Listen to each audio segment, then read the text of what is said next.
These are some 14 fundamentals which are generics, objects and extensions.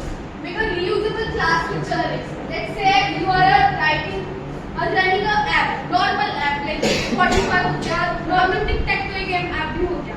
उसको जब आप right करते हैं, ऑनलाइन क्विज होगा इसमें similar to the quizzes, you have seen the course में जितने फर्स्ट वाला जो यूनिट था, जो लास्ट सेशन में मैंने क्विज दी थी, वो क्विज में वो क्वेश्चंस कैसे आए थे वो यहाँ बताने वाले.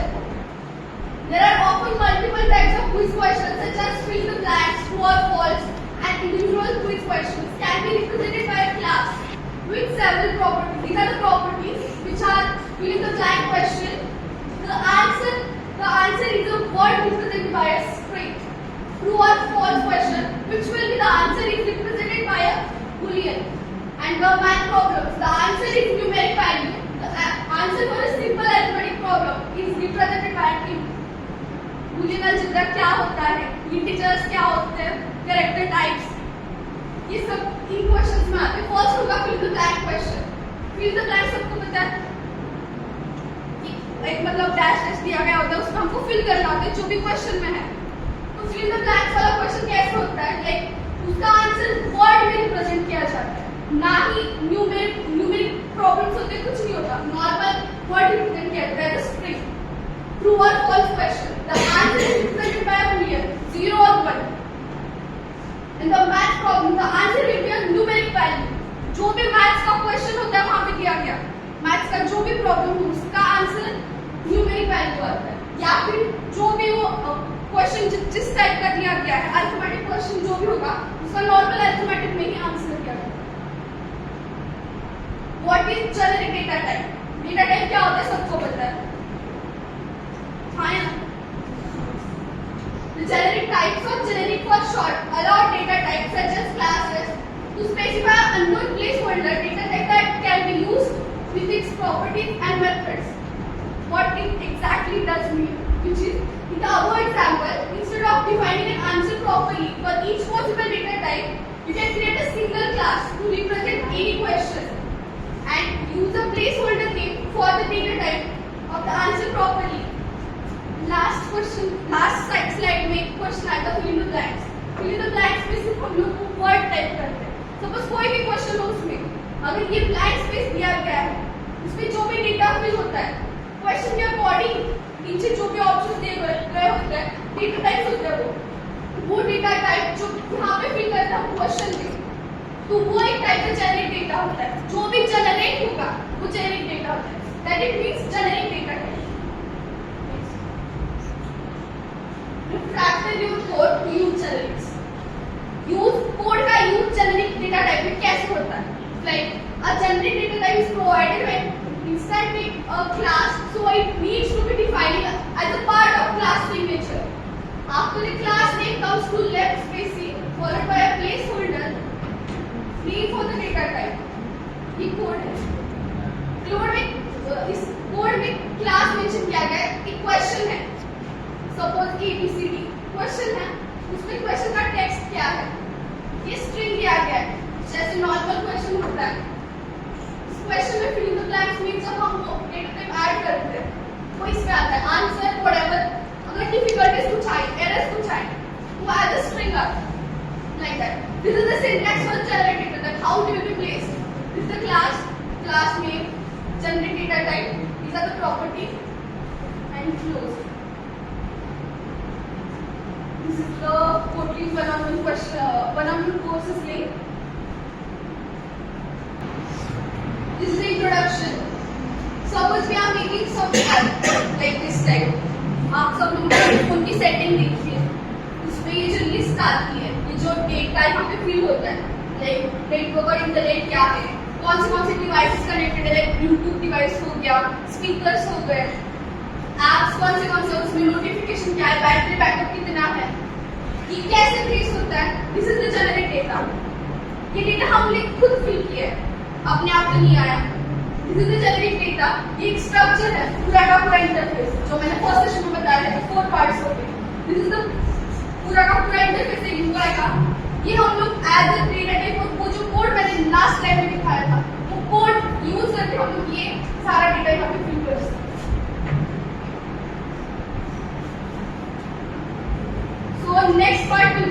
scrollable list. How it will be placed? Scrollable list क्या होती है? So हम सबको स्क्रॉल करना होता है.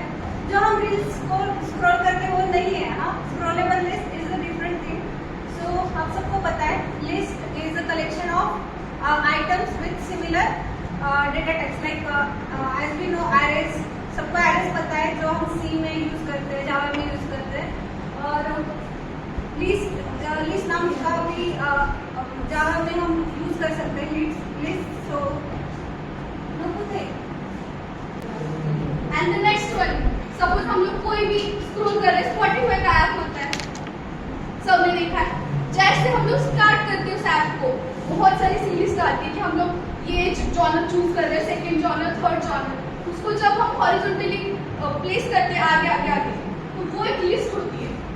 उसे कहते हैं व्यू टेबल, क्योंकि हम उसमें मॉडिफिकेशन कर सकते हैं. लाइक हम उसको चूज कर सकते हैं, उसके आगे जो भी होंगे नोटिफिकेशन जो भी आएगा वो होती है. आप सबको स्क्रॉलेबल लिस्ट का बेसिक एग्जांपल पता है. जो होता है जब हम फॉर्म भरते हैं तो जो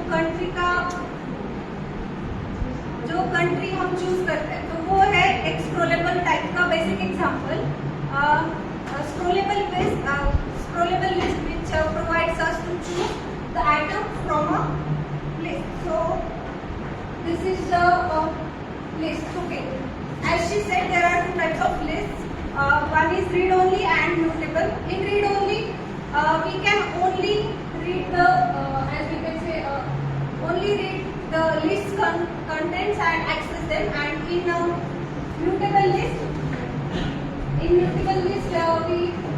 we can modify it. So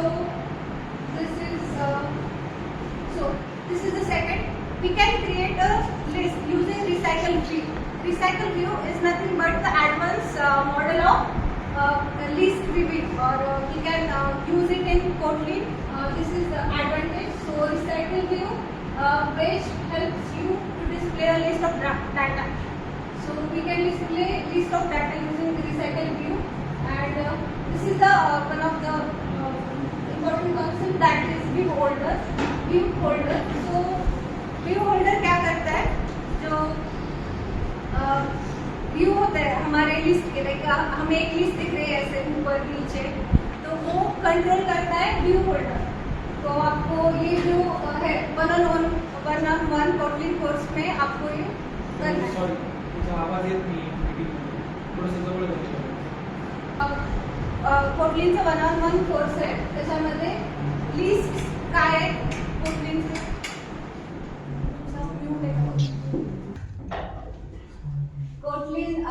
कोटलिनचे list view तुम्हाला ह्याच्यातून बघायचं. पुढे आहे रिसायकलर व्ह्यू. आपण म्हणलो ना जसं रिसायकलर व्ह्यू हे ऍडव्हान्स मॉडिफिकेशन आहे त्याचं. आणि तर display a list of images using cards. म्हणजे आपण समजा स्पॉटिफाय बघतोय, स्पॉटिफाय मध्ये एका गाण्याची एक इमेज येते, पुढे नाव येतं, आणि ते आहे इमेज विथ कार्ड्स. म्हणजे इमेज पण दाखवणार आपल्याला आणि लिस्टचं नाव, आणि त्याच्या थ्रू आपण अल्बम किंवा सॉन्ग प्ले करू शकतो. तर हे आहे एक्झाम्पल आपलं अमेझॉन प्राईमचं. तर याच्यामध्ये जी लिस्ट आहे ना, तर ही आहे हॉरिझॉन्टल स्क्रोलेबल. बघा आपण असं त्याला हॉरिझॉन्टली स्क्रोल करू शकतो, ॲज वेल ॲज व्हर्टिकली पण स्क्रोल करू शकतो. आपल्याला माहिती आहे ना, आपण स्क्रोल करू शकतो व्हर्टिकली, हॉरिझॉन्टली. तर आपल्याला जेव्हा आपण कोटलिन मध्ये एम्प्टी ऍक्टिव्हिटी ओपन करतो आणि न्यू प्रोजेक्ट वर जेव्हा क्लिक करतो, तेव्हा कन्स्ट्रेंट्स मध्ये आपल्याला खूप सारे ऑप्शन्स येतात. म्हणजे तुम्हाला हॉरिझॉन्टल व्ह्यू पाहिजे, स्क्रोलेबल व्ह्यू पाहिजे का, हॉरिझॉन्टल स्क्रोलेबल किंवा लिस्ट व्ह्यू, त्या व्ह्यू नुसार. तसं हे इमेज विथ कार्ड्स आहे. आणि नेक्स्ट आहे test list and adapters. Test cases list मध्ये कसं यूज करायचं, टेस्ट केसेस नाही म्हणजे एक मिनिट. हे आहे टेस्ट लिस्ट अँड अडॅप्टर्स. त्याच्यामध्ये आपल्याला जे टेस्ट लिस्ट आहेत त्या कसं करायचं, हे तुमच्यासाठी टास्क आहे की हे काय आहे हे कोड लॅब्स करायचे तुम्हाला.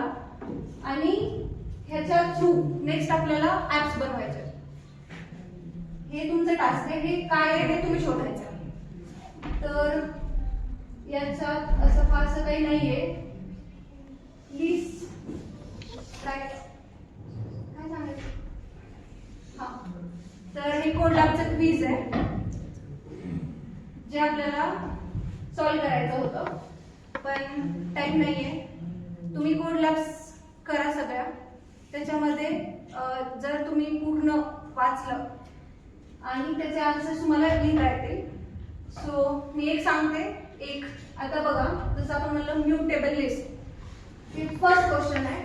सिंपल लिस्ट आणि म्युटेबल लिस्ट.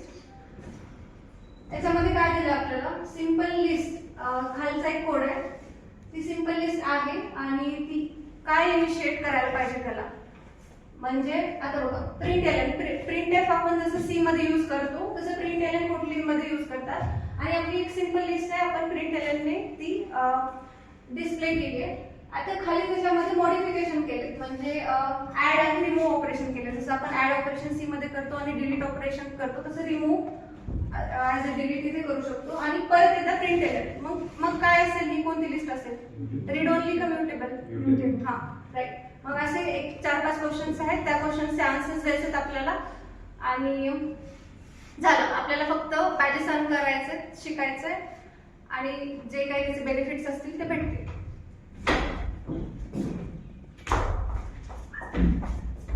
आत्ताच पहिल्या स्लाइड मध्ये सांगितलं की मी क्विज कशी होते. सपोज आता हा एक क्वेश्चन आहे. मी फर्स्ट क्वेश्चन सांगितलं fill in the ब्लँक्सचा.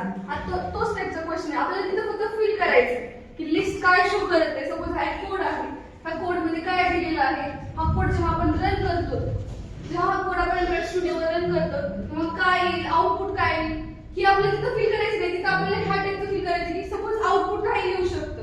Whatever output is there, ह्याच्यामध्ये काय आन्सर येईल, ही लिस्ट कुठल्या टाईपची आहे हे आपल्याला तिथं प्लेस करायचंय.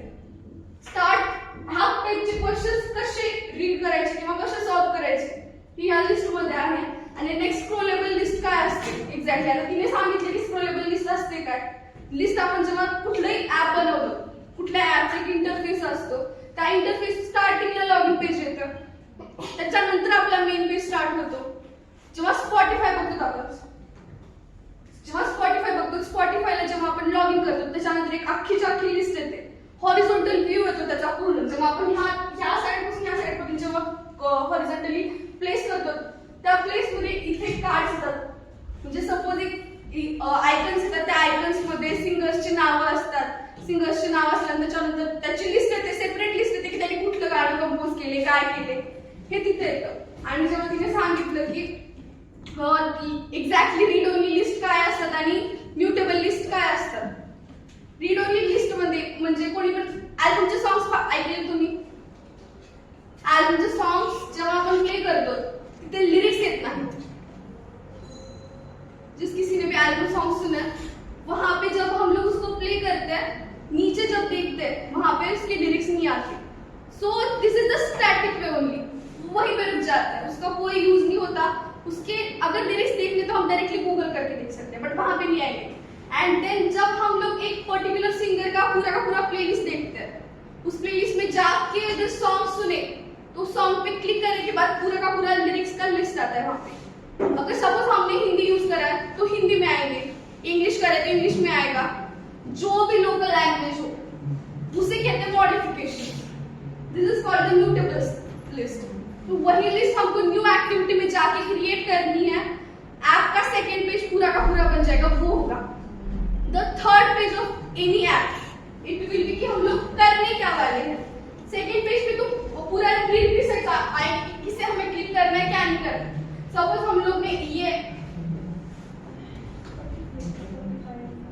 सपोज हमने स्पॉटिफाई ओपन किया तो पहला लॉगिन होने के बाद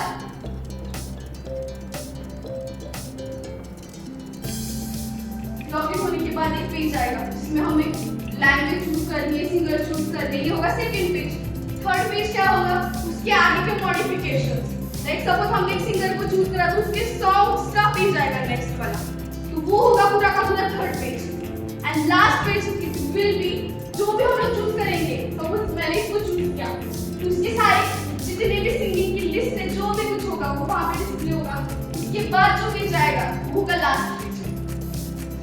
अब इंस्टाग्राम देखा है, हमारा खुद का प्रोफाइल लास्ट में आता है और लास्ट में वहाँ पे जो 3 आइकन्स आते हैं, जब वहाँ पे हम लोग क्लिक करते हैं तो पूरा का पूरा सेटिंग का पेज ओपन होता है।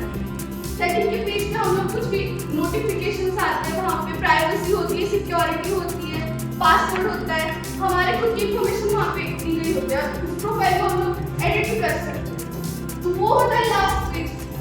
तो लास्ट पेज पे क्लिक करने के बाद सेटिंग का जो भी ऑप्शन आता है, वहाँ से हम लोग जब लॉग इन करें और लॉग आउट करने का, वो भी वहीं पे आता है। सपोज हम लोग एक अकाउंट के होते हुए भी सेकेंड अकाउंट वहाँ पे लॉग इन करने वाले हैं, पहले कर चुके हैं, बट वही अकाउंट बिना रिमूव करे अगर हम सेकेंड टाइम करेंगे तो वहाँ पे उसका आएगा उन लोगों की आपने पहले किया था, वो वहाँ पे शो करेगा। तो वहीं पे उसके साइड में लॉग इन का बटन होता है, वो होता है लास्ट पेज। तो इसी तरीके से हमारा पूरा पूरा ऐप बनता है। फर्स्ट पेज हो गया लॉग इन का। सेकेंड पेज पे क्या आएगा? मैं दे रही एग्जांपल Spotify का, तो बताओ फर्स्ट पेज हो गया लॉगिन, सेकंड पेज क्या आएगा? लैंग्वेज। और थर्ड पेज क्या होगा? आर्टिस्ट। और उसके बाद उसमें मॉडिफिकेशंस क्या आएंगे? उसके सिंगिंग के जो भी गाने हैं वो। लास्ट पेज क्या होगा? हमारे खुद की प्रोफाइल जो नीचे जो दिए गए होते हैं आइकन्स, यहाँ पे होता है हमारा खुद का जो भी हमने लैंग्वेज चूज करी है वो, तो वो 3 होंगे आइकन्स। तो हमने लॉगिन करा, उसके बाद जो भी लिस्ट हम लोग चूज करते हैं, जितना भी प्लेलिस्ट बन जाए वो यहाँ पे होगा। थर्ड होगा यहाँ पे हमारा खुद का प्रोफाइल का, वो प्रोफाइल वहाँ पे आएगी। उस प्रोफाइल के बाद साइड में 3 डॉट्स आएंगे, जो बटन्स मैंने फर्स्ट सेशन में बताया था कि वो बटन्स कौन सी साइड पे आते हैं, कौन सी साइड पे आते हैं? लेफ्ट साइड पे। बटन्स दोनों साइड में होते हैं, वही तो पूछ रही हूँ, कंफ्यूजन वही है कि लेफ्ट साइड से राइट साइड होते हैं। गूगल जब करते हैं हम लोग, सपोज मैं ऐसे तो मेरी राइट साइड ये है, देखने का वही नजरिया ना, दोनों साइड पे बटन्स होते हैं, कहीं कहीं ये साइड भी होता है, ये साइड भी, ये साइड। अगर हम लोग इंस्टाग्राम चेक करें तो यहाँ पे होता है लास्ट में। इंस्टाग्राम खुद की प्रोफाइल पहले स्टार्ट में होती है, पहले पूरा अपना इंटरफेस आता है इंस्टाग्राम का, जो भी हो वहाँ पे स्टार्टिंग में आती है स्टोरीज, उसके बाद स्टार्ट होता है इंस्टाग्राम हैंगर। जितने भी हम लोग जितनों को फॉलो करते हैं, जितनों को नहीं फॉलो करते उनकी पूरी लिस्ट दी जाती है। वो होता है पूरा आपका main UI. Main UI in the sense कि हमने क्या बनाया। लॉगिन पेज तो हो गया हमारा, वो ऑलरेडी दिया गया होता है, वहाँ बटन क्लिक करो लॉगिन का वो आ जाएगा। सेकंड होता है पूरा का पूरा यूआई, उसको कैसे डिजाइन किया जाता है, व्यूज कैसे लेके जाते हैं, टेक्स्ट बॉक्स क्या होता है, वहाँ पे दिया गया होता है। थर्ड आता है ये जो Spotify पे दिख रहा है पूरा का पूरा जॉनर लिस्ट। और लास्ट होता है कोई क्वेश्चन समझ आया नहीं आया? आई नो थोड़ा बहुत ग्लिच हुआ था स्टार्ट में ही, स्ट्रेंथ हो गया, जो भी इनकन्वीनियंस जो भी हो उसके लिए, बट सेशन के कंटेंट्स में कुछ कमी है। अगर कुछ लगा, कोई क्वेश्चन कुछ समझ में नहीं आया, क्या बोला मैंने, लिस्ट क्या होती है, स्क्रॉलेबल लिस्ट क्या होती है, any questions? You guys anyone has any doubt, please ask her. जब आपको यहाँ पे समझा रहे सब लोग, तो आप लोग पूछो उनसे, अभी आपको टाइम है। देखो कोडिंग के 1-on-1 के सारे आप यूनिट्स कंप्लीट करो, उसमें जो भी मतलब आपको जो भी ट्रबल हो रहा है, जो भी आ रहा है, वो मुझे पूछो। नहीं हम लोग में से किसी से भी पूछो, कोई भी बता देगा। बट वहाँ पे वो कोर्सेज 100% कंप्लीट करो, उसका बेनिफिट आप लोगों को कि अगर आपने वो बैचेस अर्न किए, उसके थ्रू आपको स्वैग भी मिल सकता है जीडीएस के थ्रू। अच्छा मुझे ये बताओ कि हमारे लास्ट के 2 सेशंस हुए और जाके how to build your app तक कोड लैब्स किए। एग्जाम हमारे हो गए